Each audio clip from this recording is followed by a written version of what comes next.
ici Ticlou et bienvenue sur la chaîne Mes Parties Pris. Aujourd'hui, nous allons regarder le jeu Gaia, qui est un jeu québécois, c'est-à-dire le premier jeu de l'auteur québécois Olivier Rolleco, qui a gagné le prix grand public Fleur de Lys 2013. Donc c'est rien, il a gagné devant les jeux tels que Colt Express, qui est un très bon jeu. Donc Gaia est sorti vainqueur. Dans Gaia, c'est un jeu de 30 minutes à peu près, 2 à 5 joueurs, qui se joue pour les gens de 8 ans et plus.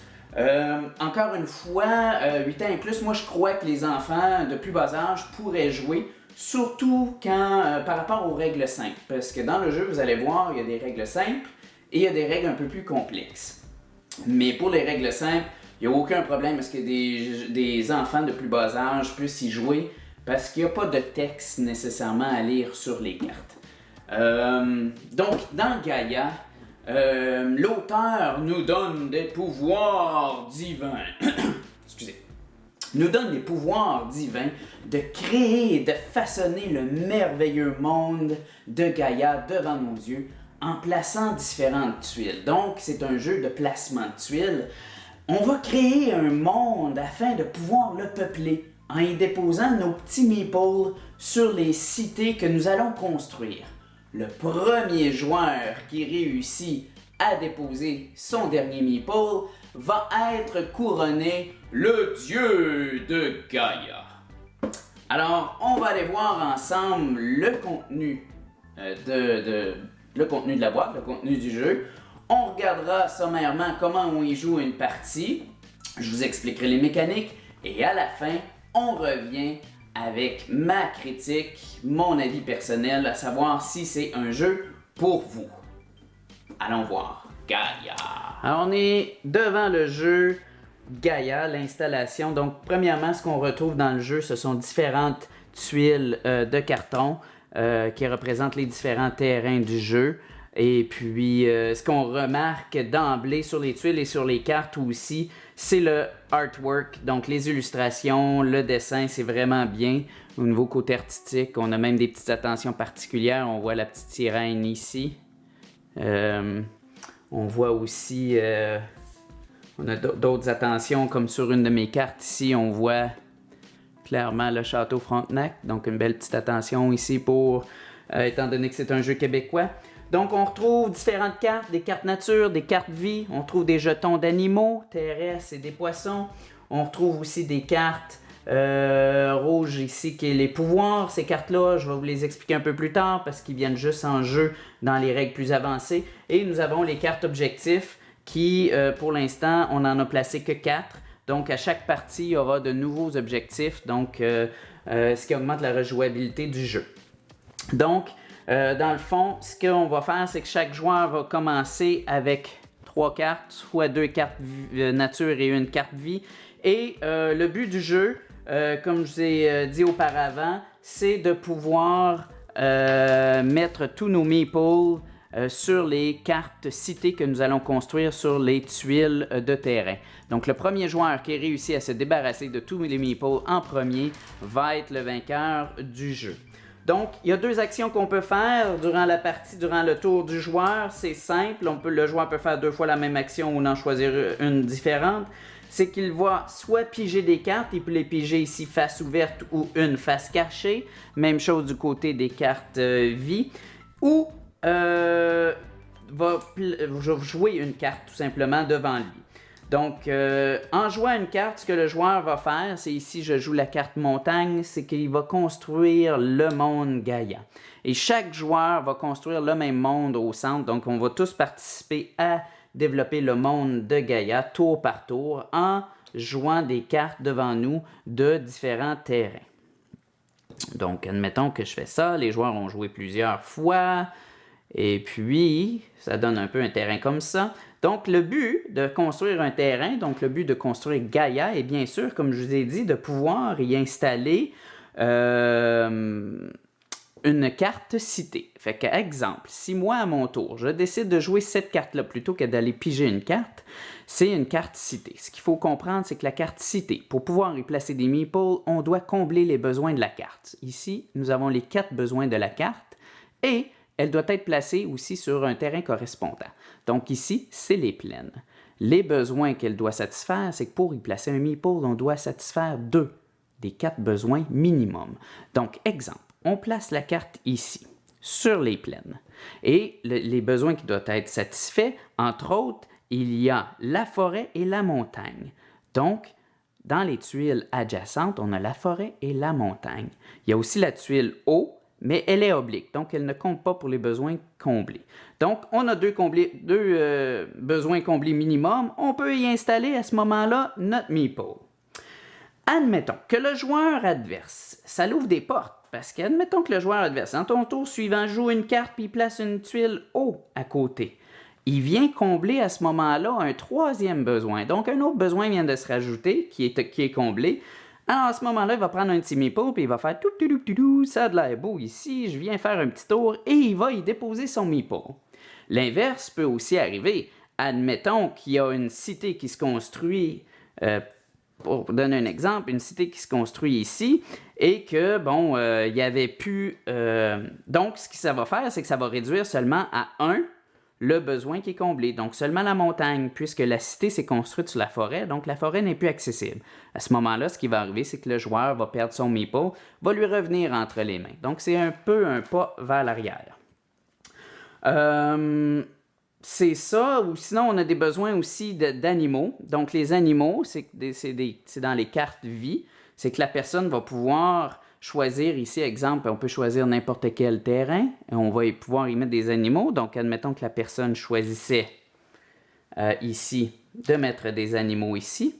Donc, en jouant cette carte-là, la personne vient combler à ce moment-là encore 2 besoins, qui est la montagne et les animaux. Donc à ce moment-là, on peut remettre le meeple.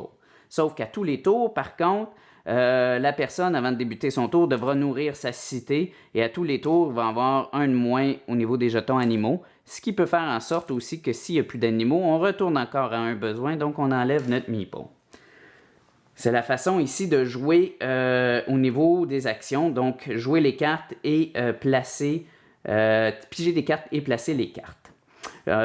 L'autre chose qui peut arriver aussi, c'est qu'à force de jouer des cartes devant nous, on va pouvoir accomplir des objectifs ici. Donc, admettons, on prend un objectif ici qui est d'avoir 2 cartes pleines et 2 cartes marais devant nous. Donc, à ce moment-là, quand le joueur va avoir joué ces cartes-là devant lui, au moment où il peut débloquer l'objectif, il va aller y déposer aussi un meeple.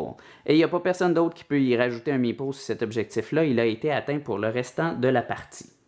Donc, en gros, ce sont les règles pour le jeu, les règles simples. Donc, assez simple, merci. Deux actions, on place des tuiles, on pige des cartes et on construit nos cités. Dans les règles plus avancées, il va y avoir ajout des cartes pouvoir. Donc ça, ce sont tous, je vais vous inviter à aller lire les instructions, là, si vous voulez, dans le livre d'instructions ou sur le site Internet. Mais ce sont tous des cartes qui peuvent nuire aux adversaires un peu plus. Donc ça va venir augmenter les interactions qu'il va y avoir dans le jeu avec les adversaires. Donc on a différents types de cartes et tous les cartes, dans le fond, que ce soit éclair, tremblement de terre, assèchement, tornade, ce sont tous des cartes qui vont avoir des impacts sur les terrains en place. Donc, il y a certaines cartes qui vont faire en sorte que l'eau va devenir désert. D'autres cartes, comme le tremblement de terre, va faire en sorte qu'il y a 2 terrains qui vont changer de place. Et tout ça, vous voyez, vous comprendrez que ça va changer au niveau des besoins qui sont comblés par les cités. Donc, en jouant ces cartes-là, il y a des joueurs qui vont pouvoir réinstaller des meeples parce que les cités vont être comblées à nouveau, ou il y a des joueurs qui vont perdre leur meeple parce qu'ils vont avoir changé les besoins puis ils n'auront plus les besoins comblés sur leur carte. Donc, c'est vraiment des cartes qui sont un peu de type dans ta face. Avec aussi les règles plus avancées, vient aussi le fait que maintenant, quand on a comblé 2 minimums sur 4 besoins, on met un meeple comme dans les règles simples. Par contre, si jamais les 4 besoins étaient comblés, donc à ce moment-là, on aurait des animaux, de l'eau, une forêt et une montagne, tous adjacents, à ce moment-là, le joueur peut maintenant y déposer 2 de ses meeples. Aussi, c'est qu'un adversaire peut venir voler une cité. Donc, au lieu, comme on avait vu auparavant, au lieu de juste venir visiter, bonjour, ça a de l'air beau, maintenant il va dire bonjour, ça a de l'air beau, va-t'en de là, c'est moi qui prends ta place. Donc, à ce moment-là, quand un joueur adverse vient combler un besoin de plus, il prend ta place complètement. Donc, tu enlèves ton meeple et lui, il peut mettre le sien. Donc, le but, comme je vous ai dit, demeure le même. Par contre, c'est le premier à déposer tous ses meeples sur les différentes cités et différents objectifs, qui est le grand gagnant. Alors, on va aller maintenant à mon appréciation finale pour voir si c'est un jeu pour vous. Alors, c'était le jeu Gaïa. D'emblée, laissez-moi commencer par vous dire, ça se peut que j'aie sauté des règles, ça se peut que j'aie pas expliqué tous les règles en détail. C'est tout à fait normal. Je vous invite à aller voir le livre d'instructions, les différents sites web pour les instructions plus détaillées. Je voulais, comme je vous ai dit au début de la vidéo, vous donner plus un feeling du jeu, qu'est-ce que c'était le jeu Gaïa. Maintenant qu'on a regardé ensemble qu'est-ce que c'était le jeu, comment on y joue, qu'est-ce que j'en pense? Premièrement, il y a du positif, il y a du négatif. Fait que, au niveau du positif, je trouve que faut pas passer à côté de l'esthétique. C'est un jeu qui est très beau visuellement. C'est ce qui m'attire souvent en premier dans mes jeux. J'ai beaucoup de jeux là, que visuellement, je trouve que c'est attirant. C'est ce qui va m'amener à prendre la boîte, regarder en arrière, puis voir si c'est un jeu qui m'intéresse. Donc visuellement, c'est un gros thumbs up. C'est une esthétique qui est soignée, donc avec aussi des pièces de qualité. L'autre positif, c'est qu'on a 2 niveaux de jeu. On a les règles simples et les règles avancées. Donc les règles simples, on peut vraiment à ce moment-là introduire les nouveaux joueurs, des joueurs ponctuels, aussi des membres de la famille qui jouent pas beaucoup à des jeux de société. Donc il n'y a pas de problème avec les règles simples d'introduire le jeu, puis par la suite juger si c'est correct d'avancer au niveau, se refaire une partie au niveau avec les règles avancées. C'est un jeu, comme je l'ai dit, qui est familial. Puis aussi, il est aussi bon à 2 qu'à 3, 4 ou 5 joueurs. Donc ça, c'est des fois, au niveau des règles à 2, des fois, il y a des modifications de règles qui se font dans les jeux pour pouvoir s'adapter à 2 joueurs.